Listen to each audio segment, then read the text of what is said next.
So I'm going to offer some practical suggestions for repository managers on planning and implementing quality control through the migration process. These suggestions are informed by my experiences in repository migrations, and especially our recent migration from legacy Islandora to Islandora 2.0 under the auspices of a Lyrasis IMLS grant. And Paige Morfitt and Aaron Griffith are going to talk about this a little bit more later today, I believe. And that was managed, also done with the cooperation of Born Digital and Ellen Stanley. So our repository, called Arminda, includes IR materials such as honors theses and digital collections, including local history content, college photographs, and publications. In legacy Islandora terms, we have a wide range of content types, including PDF, images, audio, and video, with both compound objects and page content. Although most of our digital collections are open access, some content is access restricted, and that includes all content types except for page content. So with that in mind, my primary suggestion for quality control in a migration is to build checks into multiple stages of the work. Nothing revolutionary here.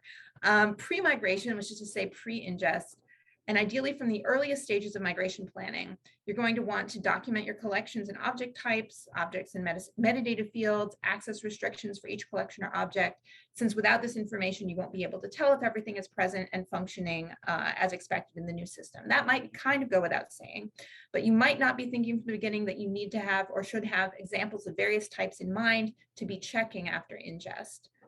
Additionally, it's a very good idea to run some test searches in your original system and document your expected search results, because that really helps to identify any unexpected results in the new system. So we used Islandora Workbench to ingest our materials into the new Islandora site.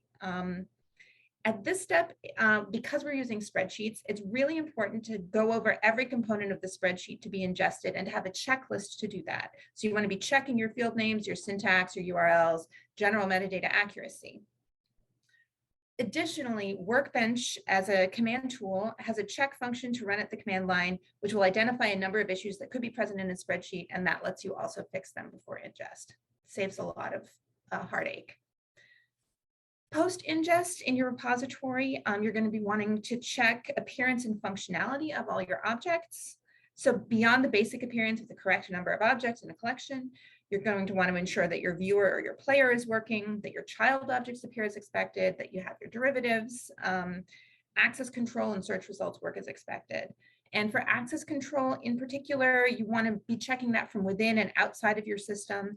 And you want to check any alternate URLs that could access your object. For instance, there's a known URL for Fedora objects, which you can lock down to access it, but you need to check on that. And you need to want to check that for all of your restricted objects.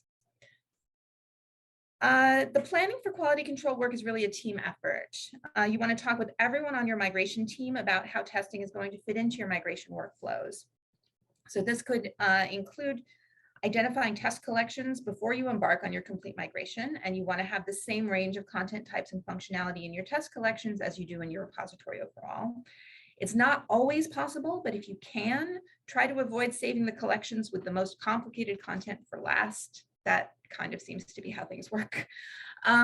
You might also ask about how some QC actions could be automated, if views or scripts can reveal missing objects or derivatives, and if these automated actions have been or can be built into the general migration workflow.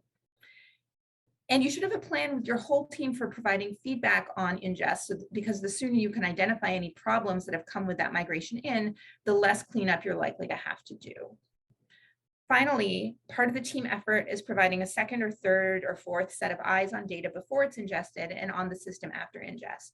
It's really easy to miss things when you're on the umpteenth spreadsheet of the day. So having a system to have multiple team members run through the checklist and note any mistakes they have corrected or that need attention is extremely helpful.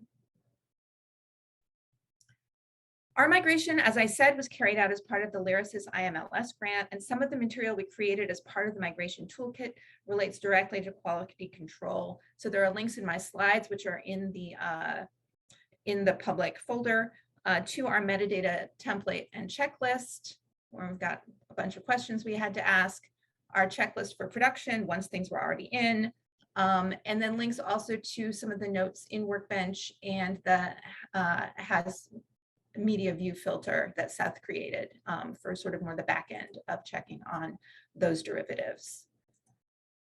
Big takeaways, using standardized templates and checklists, have multiple sets of eyes on your metadata and objects pre and post ingest, and to the extent possible, plan for your quality control testing from the beginning. That's it. Thanks very much.